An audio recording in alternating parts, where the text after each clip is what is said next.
어마어마하게 커진 마스크 시장, 막대한 권력을 허가권이나 인허가권을 갖고 있는 네. 식약청, 여당 정치인과 관련된 네, 모르는 사람이었습니다. 아. 그래서 많이 좀 알아봤는데 이 김대중 캠프, 노무현 캠프, 문재인 캠프 이렇게 중간 단계에서 일을 열심히 하던 분이었고 당선은 한 번도 없었는데 계속 출마를 하는. 계속 출마하고 계속 또 공천도 받아. 그래서 제가 이 사람 도대체 뭘까? 힘이 뭐냐 물어봤더니 예.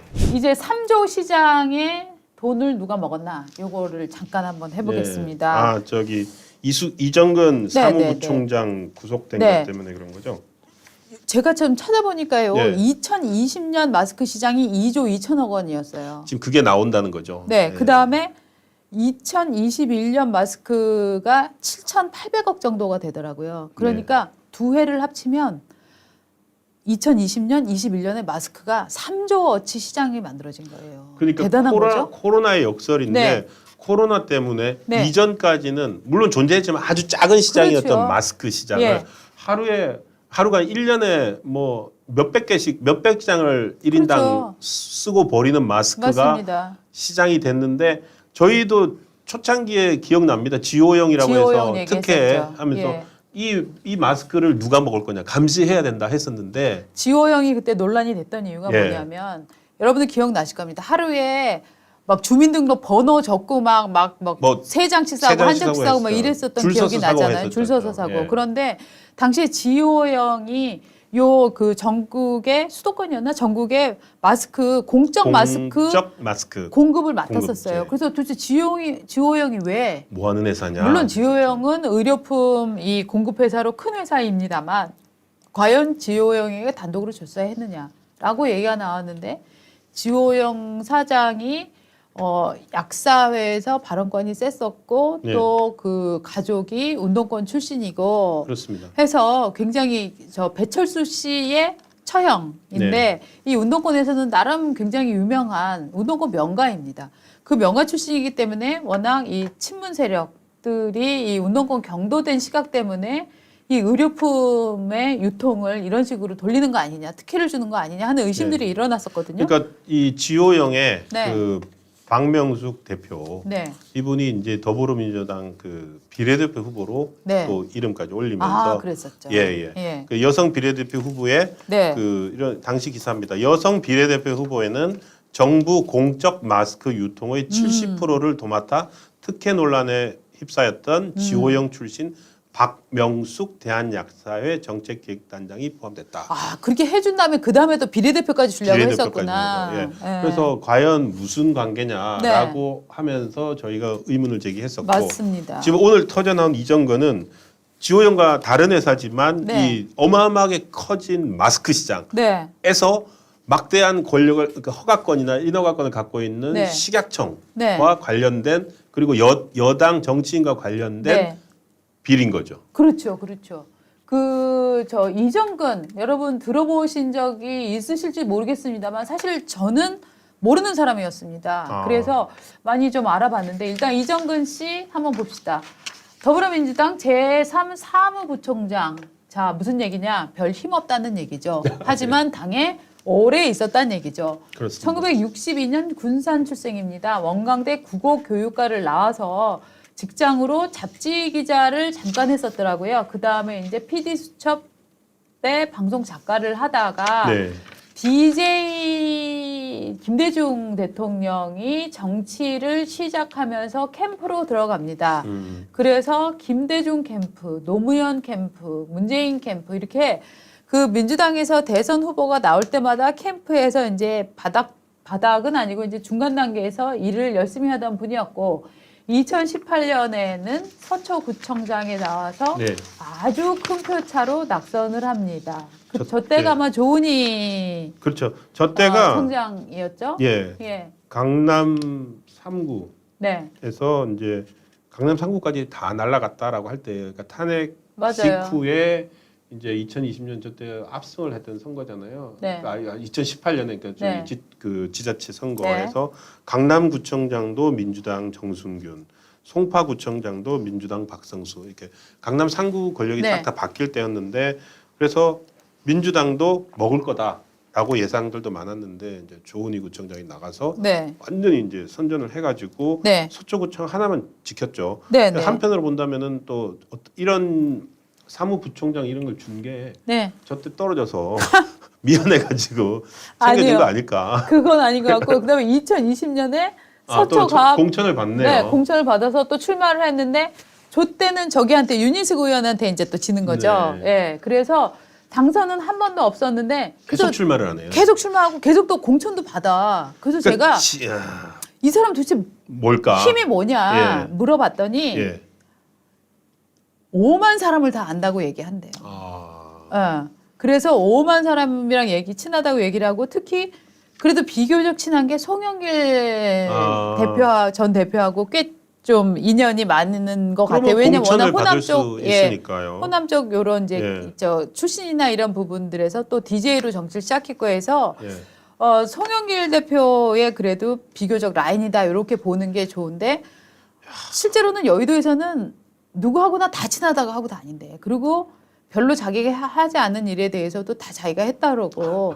그러니까 이번 건을 보면은 말이죠. 이번 건 마스크 요 납품 같은 것들도 이게 말이죠. 2019년 12월부터 시작해서 2022년 1월까지 정부 지원금을 받고 마스크 인허가 공공기관 납품을 알선해 주겠다라고 하면서 9억 5천만 원을 9억 받은 5천만 혐의란 말이죠. 9억 5천만 원 이게요. 보통 돈이 아니잖아요. 그러니까 이게 또 보니까 21대 국회의원 선거비도 또 받았네요. 3억 3천. 지난번에 저 떨어진 선거. 그러니까 이게 뭐냐면은 만약에 받고 당선이 되면은 자 당선이 돼 가지고 뭔가를 일으켜서 돈을 또 대가를 주면 되는데 대가를 주기는 힘든 낙선을 해버렸으니까 구청장도 떨어지고 국회의원도 떨어졌으니까 돈 선거 비용 갖다 썼는데 받아 썼는데 갚을 수 없는 처지가 됐겠네요. 네. 그리고 이게 또 더 큰 문제 뭐냐면은 이 현직 식약처장도 식약처의 국장하고 또 초대 식약처장인 류영진 씨. 이 두 사람이 관여를 했다. 지금 한 사람 지금 현직에 있다는 거 아니에요? 식약처 국장으로. 지금 이렇게 연결됐다고 지금 얘기가 나오는데 말입니다. 이게요. 이 마스크가 3조 시장이라는 걸 생각해보면 그리고 이 KF 마스크, KP인가요? KF인가요? KF. 요 마스크 같은 경우에는 실제로는 요게 이제 인증을 받아야 되는 거잖아요. 기준 94에 해당하는 거 아닌가. 요게 뭐 80짜리도 있고 94도 있고 이런데 이게 전통적인 인허가 사업이에요. 그러니까 식약처에서 현장 실사를 하고 기계를 보고 그다음에 마스크 나온 거 갖다가 뭐 투과율이나 이런 거 다 저 검사하잖아요. 그러니까 실질적으로 굉장히 이 인허가가 많이 개입되는 사업에 이렇게 우리가 보기에는 죄송합니다만 듣보잡인 의원이 이 정도로 지금 청탁을 받고 입김을 듣보잡인 정치인인 거죠. 할 수 있다고 생각을 했다면 도대체 우리가 알고 있는 다른 지효영이라든가 이렇게 국민 눈높이에서 보기에도 이상했던 사건들 여기에는 그러면 다른 비리는 없었나 저는 이런 의심을 할 수밖에 없는 거죠. 그러니까 감사를 해야 되는데 지금 이제 검수완박 하더니 이제 국회에서는 이제 감사완박 하겠다는 거예요. 그러니까 감사건도 이제 국회로 갖고 와라.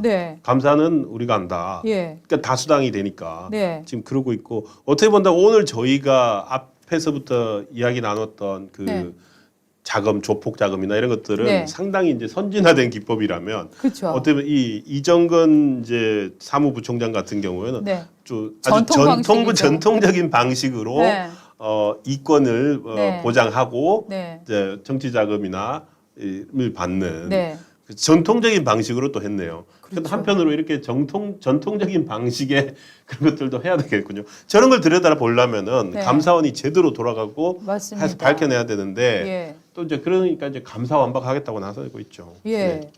야 진짜 오늘 저희가 여러분 막 완전히 오늘 너무너무 막 저희가 막 퍼포스처럼 여러분들 저희 말씀 드린 거 좀 많이 들으셨어요? 괜찮았어요 오늘? 제가 너무 이게 사실 드릴 말씀이 많아갖고 자료를 많이 보면 되게 안 좋은 게 여러분들하고 이렇게 댓글도 보면서 커뮤니케이션도 하고 이래야 되는데 이게 또 안 돼갖고 오늘 막 달리기만 한 것 같네요. 지효영 조선의 김정숙과 숙명여고 동창. 또 그러니까 가끔 이런 거 지적해 주셔서 감사합니다. 자 예성님 쌍방울 법카 쓴 사람은 구속되는데 경기도 법카 쓴 사람은 왜 구속 안 되죠? 지금 아마 지난번에 경찰 출석했었으니까 아마 뭐 서류랑 이제 또 내용을 또 보고 있겠죠. 예, 맞네요. 조선의 지금 우리 댓글에 올려주신 대로 지호영 조선의 회장 네. 회장 이분이 있네요. 이분이 김정숙 여사와 숙명여고 동창이다 이렇게 또 말씀을 맞아. 해주셨는데요. 예. 또 그런 얘기 있었구나. 예. 예. 진짜 저도 굉장히 화가 났던 게 뭐냐면 그 코로나 처음 터졌을 때 예. 집에 이제 있는 마스크 막 이런 데 벽장 뭐 이런 데 사람들 거 좀 쓰고 또 살아가 막 없어갖고 깜짝 놀래고 막 오부제로 그때 팔았나 막 이랬을 거예요 아마. 그렇죠. 그건 뭐 네. 요일 정해가지고 네. 그러니까 애들 것도 못 사줘가지고 네. 뭐 내 거는 직접 가서 제가 사야 되고 맞아요, 뭐 맞아요. 어차피 그때 뭐 회사도 재택들 많이 할 테니까 네. 정말로 그런 정말 말도 안 되는 시절을 겪었고 예. 사실은 그렇게 되면은 사람들 많이 위축되거든요. 맞습니다. 일상생활도 위축이 되고 네. 어떤 활동도 위축이 됐는데 따지고 본다면 그 코로나 3년 동안 그 사회가 이상하게 이렇게 좀 묶여 있을 때 아까 저런 사람들이 설치고 다녔다 그쵸. 생각을 하면은 그리고 여러분 그때 마스크 한 장이 얼마인지 기억나세요?